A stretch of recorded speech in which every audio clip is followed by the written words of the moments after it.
અજ્ઞાન દૂર કરે છે।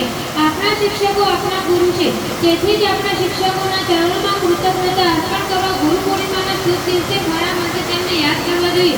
ગુરુ શબ્દનો અર્થ સમજીએ। ગુરુનો અર્થ થાય છે અંધકાર અને ઋણનો અર્થ થાય છે દૂર કરવું। ગુરુએ આપણા જીવનમાંથી વિકાર અને અજ્ઞાનતાને દૂર કરીને આનંદમય જીવન કેવી રીતે જીવવું તે શીખવે છે। આપણા જીવનમાં 3 ગુરુ હોય છે, એક માતા પિતા, બે શિક્ષકો અને આધ્યાત્મિક ગુરુ। આપણા માતા પિતા જેઓ આપણામાં સારા સંસ્કાર કેળવે છે અને સમાજ સાથે ભળવામાં મદદ કરે છે, તે આપણા પ્રથમ ગુરુ। આપણા માતા પિતા આપણને બાળપણમાં બધું શીખવે છે। તેઓ આપણને સાચા અને ખોટા વિશે જાગૃત કરે છે। તેઓ આપણને સારી ટેવો કેળવે છે, એટલે આપણા માતા પિતા આપણા પ્રથમ ગુરુ।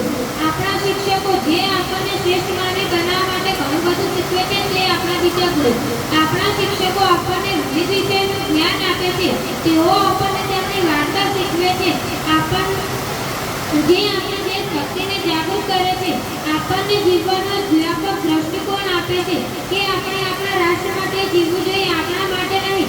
આપણા શિક્ષકો આપણને વિવિધ ભારતીય ભાષા શીખવે છે અને આ રીતે આપણે માતૃભાષાનું ગૌરવ જાગૃત કરે છે। આપણા ત્રીજા ગુરુ છે આધ્યાત્મિક ગુરુ।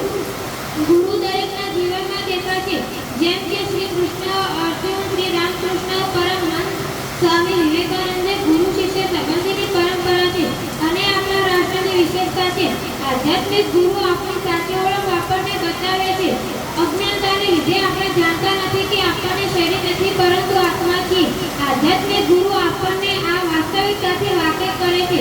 આપણા જીવનમાં રહેલા આપણા 3 ગુરુ માતા પિતા, શિક્ષક અને આધ્યાત્મિક ગુરુ આપણને આપણા જીવનને સાચો માર્ગ બતાવે છે, આપણા જીવનને કેળવે છે। અસ્તુ, જય હિન્દ, જય ભારત, જય જય ગુરુ।